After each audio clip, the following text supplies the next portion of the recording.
Say that Eva Bartlett herself joins the programme to explain what she's been going through. Eva, welcome. As I just mentioned, some say Miro Tvorets is a kill list with those on the site targeted by Ukrainian radicals. How worried are you, first of all, that you may be in serious danger by having your information added to the site?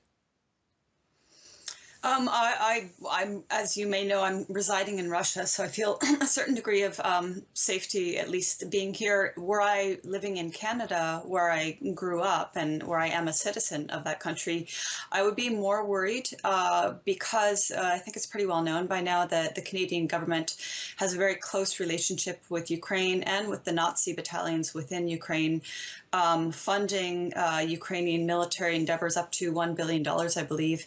And Chrystia Freeland, our deputy prime minister, her grandfather was a Nazi collaborator, and that is open information by this point. And in, I believe it's in Western Canada, there is a fairly significant faction of ultra-nationalist Ukrainian supporters. So were I in Canada, I would be quite worried about my well-being, because I don't believe for a moment that the Canadian government would protect me from any of these ultra-nationalist extremist types that would seek to harm me because they see me as a threat to their country. A CBC journalist has been trying to reach out to me, saying that he would like to interview me on my work in the Donbass and on my participation in an international tribunal on Ukrainian war crimes in Moscow in early April, I think it was.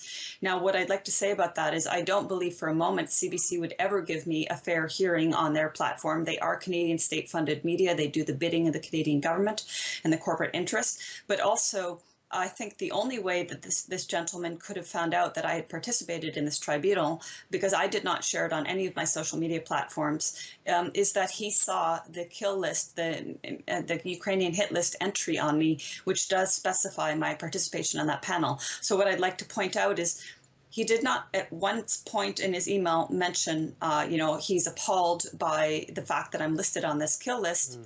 He didn't say anything about it, but clearly he's seen it. That's the only way, in my mind, that he could have been aware of my participation in this tribunal. So CBC is whitewashing Ukraine's kill list and instead seeking to inflame the fact that I participated in a panel that rightly calls out Ukraine's war crimes against the people of the Donbass. Well, Eva, it's probably worth pointing out to our viewers, maybe giving some background on it. Sites like Miro Tvorets, the purpose they claim to fulfill. Can you expand on that? Indeed, a big question about whether these sites should be allowed to operate at all. Yeah, so basically I wrote about, I'm just going to, pardon me, look at an article I wrote last year. And so there have been journalists whose names were listed. These were Ukrainian journalists, Oles Buzina. All his personal details, including his home address, were posted on the website. And I'm not sure at some point after that he was assassinated. And he's not the only journalist and person listed on the site that have been killed or disappeared.